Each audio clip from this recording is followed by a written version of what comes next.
Welcome to DIY RV and Home Camper's Life. My name's Greg. As you can see behind me, we've got a lot of stuff going on around the house right this second. We had a little problem with our sewer. So I came home from work the other night. My wife said that the tub was draining a little slow. So I went and checked it out and grabbed the old plunger, grabbed some Drano, and noticed that the entire sewer line was backed up. I tried doing some plunging through the toilet, through the tub. Nothing seemed to bust it up. Left the Drano in overnight, came the next morning, it was down. Thought, well, maybe the Drano worked. Tried it, no it didn't. So, haven't had a snake in years, haven't needed one, so off to the big box I went, hardware store, grabbed me a new snake, about a 15-footer, came back to the house. Now, this drain system, the sewer system that we had, never did have any cleanouts on our place. So, several years ago I had an issue and I had actually broke through the line and cleaned it out while I put a piece of pipe in there to replace. So got underneath, I pulled that pipe, ran the snake down, couldn't get it. So at that point it's now time to call somebody in, get them to take a look at it. So called in the plumber, they came in, they ran a 70-foot snake, which that would have put it plug out underneath the street out front of our house. We closed it back up, tested it, still plugged up.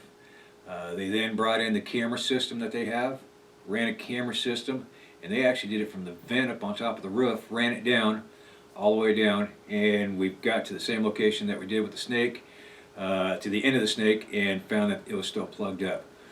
During that time, we had already called Dig Line to come out, start getting stuff located. We knew that there was a major problem going on.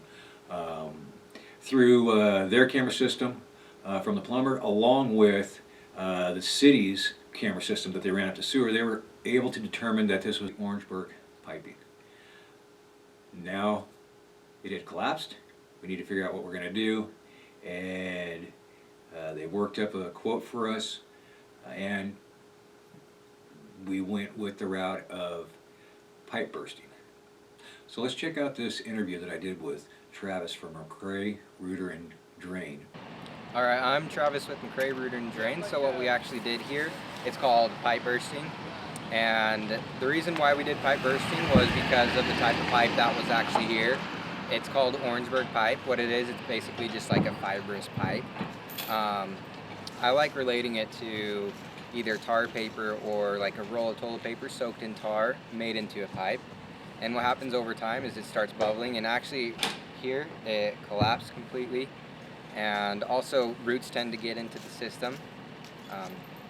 So with us bursting it, what we did, so we went all the way out into the road, as you can see. So we bursted it, we pulled a pipe through, the old pipe, all the way from the road, all the way to this hole that you can see right here. And with us pulling that pipe through, it's just one continuous pipe that you're not going to have to worry about any connections in the future. And because like the connections tend to be the weak points, so we just completely eliminated that. So the pipe you used is what type of material? The pipe that we used to burst it, yeah. So it's called HDPE. Okay. And what it allows us to do, it looks a lot like ABS pipe, but we don't use glue on it. We actually fuse it together with heat, and so that's a pretty cool process too. And actually I'm going to be showing that as we're talking, so that's pretty cool. So, okay, and now, so as you know, I'm a DIYer. I have my own DIY channel, everything like that. I like to do as much as I can. Yeah. My wife and I were actually talking. There's very few things that I've ever actually subbed out or contracted out, except for stuff done through insurance. So why would this not be something that a DIYer should do? I mean, honestly, if I know there's a lot of people that do it. If they got the backer, they're going to try to do it. But what would be the reasons why you would think that a professional ought to get in there and do it versus a DIYer? Versus somebody. Okay, so what we have a tons of equipment. We invested lots of time in equipment and money in equipment, training. So we're all been trained to use the equipment.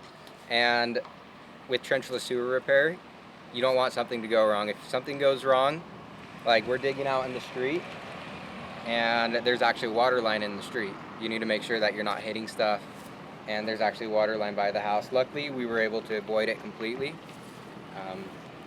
But the reason why you wouldn't want to do that is because there's lots of liability that comes with it. And an awesome thing about trenchless sewer repair is we basically only did was necessary to do 2 holes, and we replaced the whole line. We didn't have to trench out everything, didn't have to put tons of dirt everywhere, and this is basically just a 1-day process. And you can see all the equipment we have, the trucks. So we've invested quite a bit so we can make sure that everything goes smooth.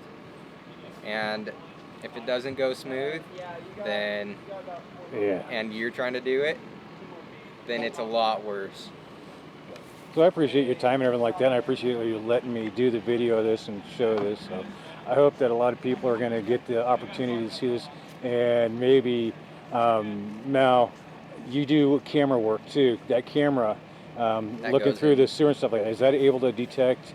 Are you able to tell if that's Orangeburg? Yeah, so with the cameras that we use, they're high definition cameras. The reason why we spent quite a bit on camera because we want to be able to show exactly what's going on. Like sewer lines, it's out of sight, out of mind. But what the camera allows us to do is to like, you don't have to take our word for it, say, oh yeah, there's a crack or something in the line. No, we can see exactly what's going on in the ground, and then we're actually able to even locate where the issues are if there's just one issue, and we're able to see exactly what kind of condition everything's in. And time frame that this Orangeburg was in use. I know that it's not used anymore. They've changed. They've gone to this HDP materials and some other materials. But so when did they start using this, and when did they stop? So people that have houses in that era, you know, that were built during that time, might want to have somebody run a camera, you know, a real good camera through to see if they're having issues before it becomes an emergency like mine was. Yeah, so they started and so we've been doing this for quite a while, and we've seen it in houses that are from 1930s all the way up to the 1970s. They started cycling out and they've used other materials, but they used it mainly in the 1950s during time of war, when they didn't have other materials or stuff wasn't as easily accessible as it is now, or before or after the war. Yeah, sounds good. All right, sometimes you just got to know when to say when. Let the pros come in and do the work. You know, yeah, it cost several $1,000s. Yeah, it did. Several thousand. It would have cost me several $1,000s just to do it myself.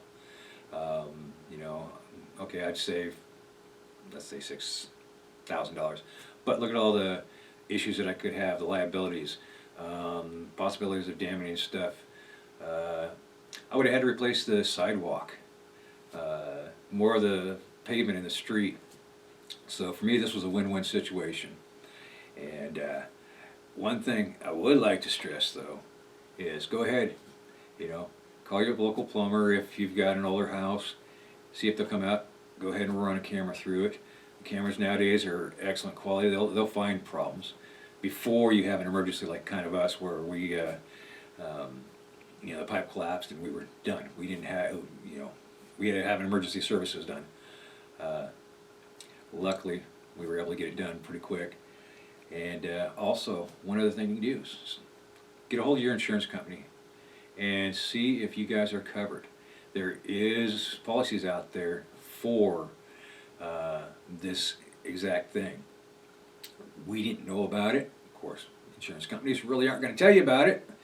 Our neighbor and some other people have already checked, and they've gotten on plans, policies, and they've been, from what I'm hearing, under $100, under $75 a year.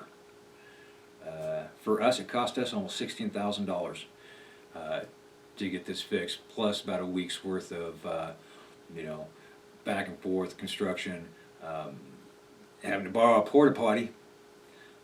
Wintertime, trailer, we couldn't just start putting water in it. You know, we didn't want it to freeze up. We didn't know when the hard freeze was going to be. So, anyways, folks, hope you guys got something out of this video. Saw some of the different things that are available to change the sewer, get it replaced. without having to do too much damage to the environment or your front yard, road, whatever. Check that insurance policy. And until the next video, you guys have a great day.